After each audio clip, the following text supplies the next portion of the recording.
Porque, querendo ou não, nosso parceiro aqui é Andrezão, Moro. E você de primeira Ciro, entendeu? Bora fazer um embate aqui, é Ciro Moro. Por quê que o pessoal de casa, numa escolha, por exemplo, entre Ciro e Moro, tem que ir no Ciro? E por que tem que ir no Moro? E qual que vocês veem que é o melhor candidato? E quais os defeitos que vocês podem apontar um no outro? As críticas que vocês podem apontar um no outro? Começando com o Zé Leandro, Pós, André. Eu vou começar pelo Ciro, né? Falando por que votar no Ciro. Bom, o Ciro, ele é um político brasileiro, tem mais de 40 anos de vida pública. Ele é um cara honesto, nunca teve envolvimento em processo de corrupção. Ele vem de uma vertente política de centro-esquerda, sempre foi crítico ao Lula, embora ele tenha decidido participar do governo Lula em 2002, ele foi ministro da Integração Nacional, ele que desenhou e fez todo o processo de liberação das obras da transposição do Rio São Francisco. Infelizmente, depois que ele saiu, entrou o Gedel, e aí o Gedel foi lá e... Mas ele tem um projeto muito bem estruturado para o país, ele conhece o Brasil como ninguém. Ele escreveu um livro com as principais propostas que ele tem para o Brasil, as ideias que ele defende, como que ele pretende melhorar a questão econômica, a questão social. Ele não é o tipo de candidato que tem um discurso vazio que fala, vou melhorar tal coisa. Como? Melhorando tal coisa. Eu vou melhorar a economia, melhorando a economia. Vou gerar emprego, gerando mais emprego. Tem candidato, que inclusive o Sérgio Moro é um deles, que não tem projeto nenhum e acha que pode ser presidente do Brasil, sem ter a experiência política necessária, sem ter a bagagem, sem ter um projeto consolidado, um projeto testado, uma equipe muito bem estruturada.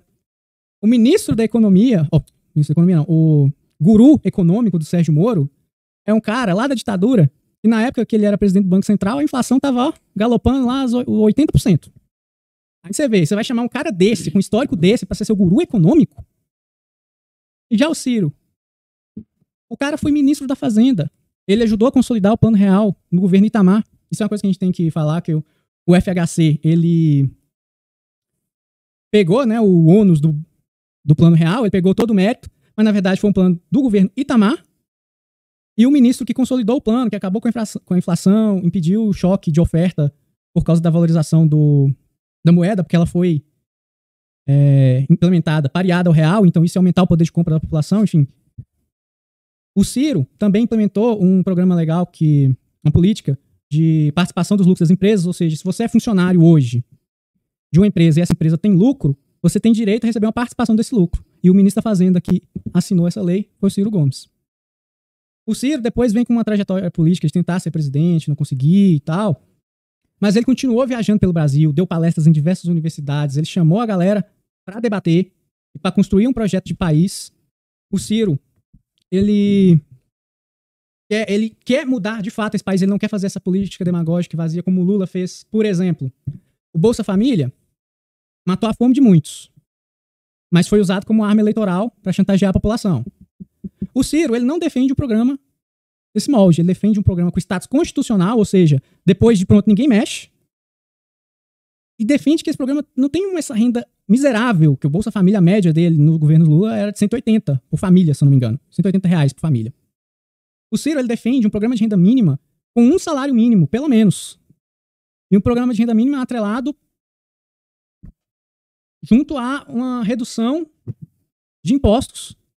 Ele quer fazer uma reforma tributária em que ele vai desonerar, né, a renda do trabalhador.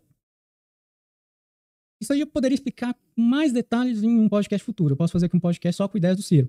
Mas ele, basicamente, o que ele quer fazer? Ele quer tributar os mais ricos de forma correta e criar políticas para transferir a renda para a população mais pobre. Por quê? Um dado importante que a gente consegue tirar do Bolsa Família, economistas já fizeram, é que para cada R$1 que você investe no pobre, ele devolve 1,78 pro PIB brasileiro. Sabia dessa? É um negócio surreal. O retorno que você tem nesse tipo de programa social é muito valoroso, mas não pode ser usado da forma que o Bolsa Família foi usado. É aí que entra essa coisa do programa de renda mínima. Por quê? A gente precisa reativar o principal motor da nossa economia, que é o consumo das famílias. Uma herança maldita, como o pessoal do PT gosta de falar, que a gente vai herdar do Lula, é um endividamento em massa, devido à política de créditos que ele fez no governo dele, mas que foi uma política que não considerava o longo prazo. Então, eventualmente, quando houvesse uma crise econômica, o pessoal iria perder emprego e ia continuar endividado.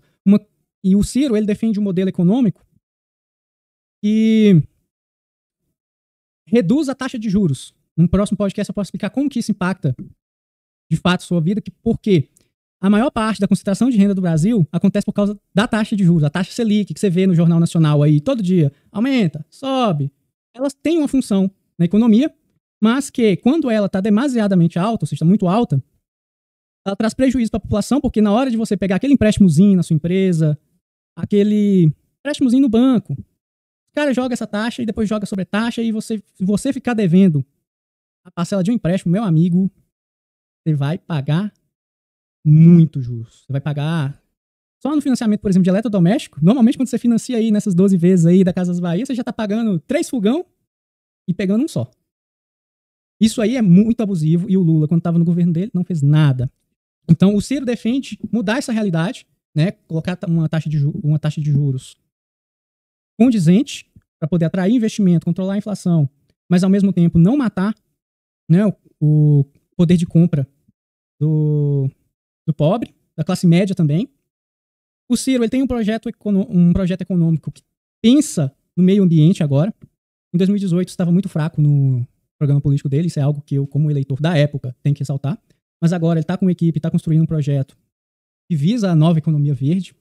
O Ciro, ele tem uma bagagem na educação surreal. Vocês pesquisem aí na internet qual é a cidade com a melhor educação do país. É a cidade de Sobral. É a cidade do Ciro. É governado pelo irmão do Ciro, e que eles estão há mais de 20 anos, ou seja, a educação realmente dá resultado a longo prazo. E agora, como eles começaram lá atrás, eles estão colhendo os frutos desse investimento, e os cearenses estão ganhando um monte de prêmios internacionais nas competições. Teve um que ganhou recentemente, agora me falhou a memória em qual, mas depois vocês me acompanham na rede social aí, me manda um privado, eu posso divulgar um pouco mais sobre essa questão da educação, mas que é o forte tanto da cidade onde o Ciro nasceu, ou onde o Ciro viveu, né, que ele nasceu em Pindamonhangaba, em São Paulo, mas viveu no Ceará. E no Ceará como um todo também é um dos melhores estados, competindo com São Paulo, mesmo tendo uma verba muito inferior para a educação. Então lá não é uma questão de a educação custa caro. Não. Uma educação bem planejada custa até razoavelmente barato, né? Porque se São Paulo, com a verba que eles têm, eles estão conseguindo o mesmo resultado do Ceará, que tem muito menos, significa que a eficiência do planejamento da educação do Ceará é muito maior. Eu desejo para o Brasil esse modelo de educação, que é um modelo de educação de tempo integral, que tem um ensino médio profissionalizante. Então, aqui eu não vou conseguir falar todas as propostas do Ciro, nem porque é bom. Mas vou deixar o meu colega aqui falar. Em relação ao Moro. Você quer que eu fale já do Moro agora? Por que eles não devem votar no Moro? Tenta resumir, 4 minutos. 4 minutos? Tá. Ó, tá. O Sérgio Moro, ele é um ex-juiz, participou principalmente da Lava Jato. Vocês viram aqui as críticas que eu fiz à Lava Jato, por ser ter sido usado como um teatro eleitoral, teve muitas anulações de processos devido a falhas dos próprios juízes e procuradores envolvidos. Ou seja, se o cara não consegue ser competente nem para juiz, que era o que ele era formado, estudado, eu não boto fé nele para presidente. Além de ele estar envolvido também com questões escusas nos contratos que ele teve com a empresa estrangeira, que estava administrando a massa falida, né? O que restou das empresas de engenharia que ele destruiu na Lava Jato. Isso é uma crítica que eu, engenheiro civil, tenho propriedade para falar, que vamos imaginar o cenário daquela época onde as construtoras estavam bombando. Houve corrupção? Houve, fato, tem provas. Mas aí, vamos imaginar, o que você tem que fazer quando você acha corrupção dentro de uma empresa? Você tem que pegar o cara que é corrupto ou acabar com a empresa? Acabar com os empregos? O Sérgio Moro, na tentativa de fazer todo esse teatro, né, criou essa destruição de reputação, tanto dos políticos quanto das empresas, e essas empresas foram para falência só por causa dessa operação. No mundo, isso não é feito. No mundo, é feita uma blindagem da empresa, os políticos e os empresários corruptos envolvidos nesses desvios são presos, condenados, tal, mas a empresa, os empregos são mantidos. Isso, para fazer uma analogia popular, a gente já pode associar a corrupção como se ela fosse um carrapato numa vaca. A vaca tá lá, te dá o leitezinho todo dia, te dá um bezerro todo ano. Mas quando ela pega carrapato, o que você faz com isso? Você vai acabar com o carrapato ou você vai matar a vaca? Você vai acabar com o carrapato. Sérgio Moro, na hora de combater a corrupção dentro dessas empresas, ele escolheu matar a vaca. E um cara que toma esse tipo de decisão, que impacta a economia do país, grande parte da crise econômica que descambou no governo Dilma foi por causa da paralisação dos contratos dessas empresas, que de fato estavam ilícitos, mas as obras também ficaram todas paradas, ou seja, todo o dinheiro jogado fora, empregos acabando e tal. Um minuto, ok. E aí você vai colocar um país grande como o Brasil, complexo, com diversos problemas, e o cara que não conseguiu resolver nem aquilo em que ele se diz especialista, eu não dou meu voto de confiança para isso. Eu não, definitivamente não voto. E considero ele prejudicial para o Brasil.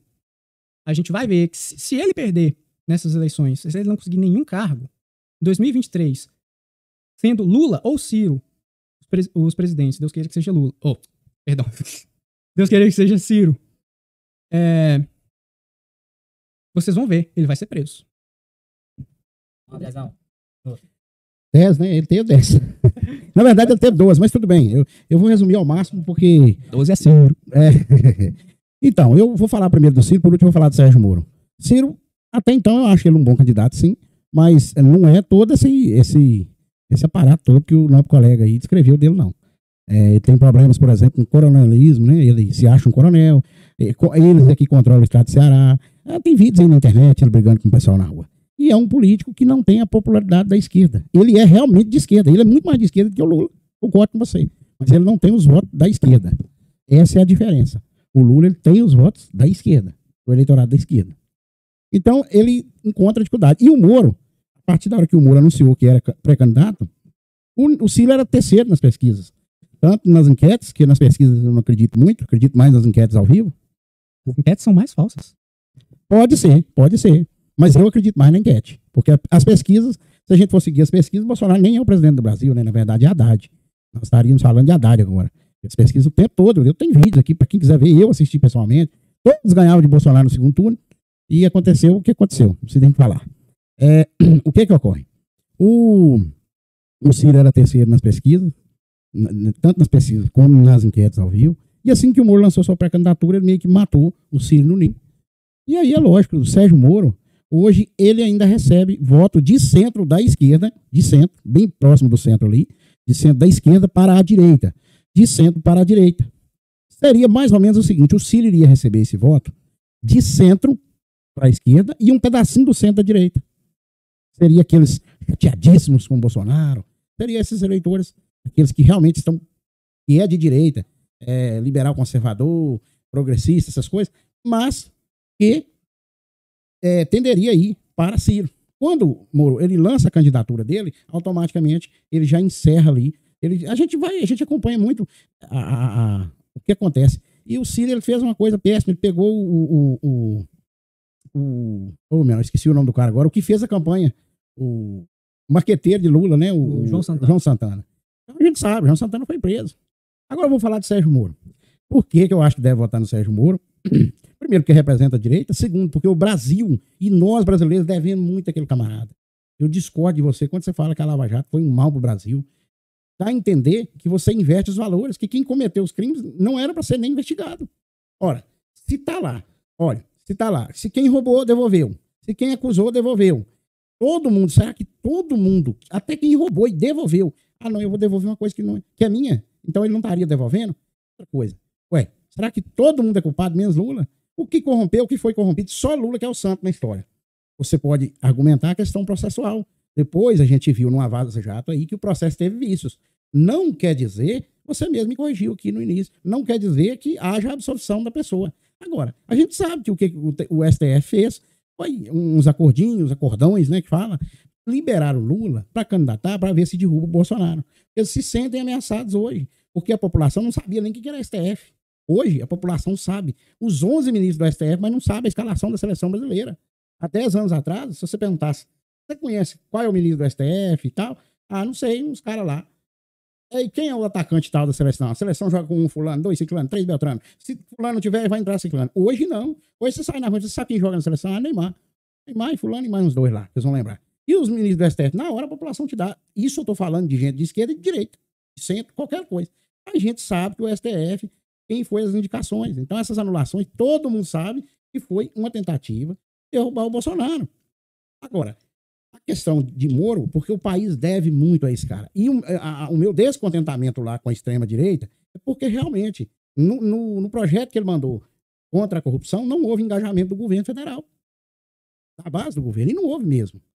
Mas ele mandou, sim, um projeto para a Câmara, que não foi aprovado, aonde as 10 medidas contra a corrupção, que eles descascaram ela e votaram ela, e pelo contrário, pioraram. Porque de lá para cá, eles descascaram, eles definharam. E isso aí não foi só direita, não. A esquerda, a direita, todo mundo, todos os partidos políticos, houve uma reação muito grande do partido político. Agora, como que o processo foi errado, aí foi votado um conjunto de ministros, um conjunto de júris, né? Primeiro foi condenado em primeira, segunda, aí foi condenado por um conjunto de juízes, né? Depois foi votado várias vezes no STF, o próprio STF legalizou a sentença, deixou o cara preso 1 ano e depois falou, não, isso aqui não valeu, não, tudo tá errado. Contraditório, você não acha? Você não acha muito estranho um negócio desse? Quer dizer que o próprio STF desvalidou aquilo que ele tinha validado. Ele validou várias vezes o processo. E não foi 1 e nem 2 vezes, não, foi várias. Não, esse processo tinha que ser julgado. Aí eles foram arrumando um jeitinho aqui, um jeitinho acolá, para absorver o larápio, o malandrão do Lula, e deu nisso. Agora, o meu chateamento, porque realmente o Sérgio Moro ele representa um candidato contra a corrupção. Não existe nada contra ele. Nada. O que existe são relações, assim como existe contra o Ciro. Agora, recentemente, houve uma deflagração da Polícia Federal contra o Ciro, e para mim o Ciro continua sendo um cidadão honesto. É porque há uma acusação, mas ele não foi julgado nem condenado. Na verdade, foi anulado o processo. Foi um juiz bolsonarista e um promotor lá. O processo, tá? Na verdade, o processo contra ele foi. Saiu o Jornal Nacional. Não, foi suspenso a investigação, é diferente. Até porque ainda não está no conjunto processual, está no conjunto probatório, né, de investigação. É verdade. Foi suspensa. No caso dele foi anulada a investigação contra ele. Não, foi suspensa a investigação por entender que houve ali uma tendência, como de fato eu acredito que haja. Assim como também o que a gente vê falando de Sérgio Moro, são mídias, né? Mas assim, quando você vai olhar, processo tal não existe, existe uma suspeita. Essa é a diferença. Então, assim, eu acho que o Brasil deve muito para esse cara. Se esse cara não fizesse o que ele fez, hoje nós estaríamos numa situação muito pior, porque nenhum desses ladrões aí, dessas empreiteiras, tinha sido pego e eles teriam definhado o país. Talvez hoje nós realmente estaríamos vivendo o que a Venezuela vive ou próximo daquilo. Então, assim, acredito no Sérgio Moro por isso aí. E acredito, sim, em todo o processo. Até porque, se não fosse a Lava Jato, nós estaríamos muito pior. Agora, concordo com você quando você fala que o Bolsonaro foi beneficiado pela Lava Jato. E foi mesmo, mas você sabe por quê? Você disse aí para trás que quem ajudou a eleger o Bolsonaro foi o Moro. Não. Quem ajudou a eleger o Bolsonaro foi o PT e a turma do Lula, cometendo corrupção. O Bolsonaro veio com um discurso numa esteira de anticorrupção. E te falo mais. Continuo com a minha tese, eu não mudo ela. E eu provo isso, tecnicamente falando, todas as vezes que acham que o Lula vai derrotar o Bolsonaro, na verdade é ele que está alimentando o Bolsonaro. O Bolsonaro tinha X engajamento na rede social. Foi só libertar o Lula, no outro dia, o engajamento multiplicou. Todas as enquetes ao vivo, quem assiste TikTok aí, gosta de estar vendo TikTok, gosta de estar vendo Kawaii, o pessoal vai lá e coloca lá, o pessoal coloca da esquerda, da direita, às vezes o cara é tendencioso, ainda assim o Bolsonaro ganha todas. Ganha todas. Ah, peraí, você não vota em Moro, por que você está falando que o Bolsonaro vai ganhar? Há uma diferença do que eu quero e o que é. Eu disse isso aqui na nossa política aqui da cidade. Eu quero que o meu prefeito esteja com 100% dos votos. Mas é verdade que ele estava? Não. Então eu disse para ele um dia na conversa, a gente para ganhar uma política, a primeira coisa que você precisa saber é mensurar o tamanho do seu adversário.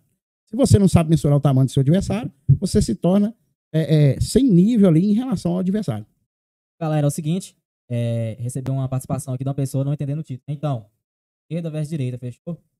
Direita, Moro, mais conservadora, não, André? Isso. Esquerda, mais ligada ao PDT. Então, para ficar mais entendido aí.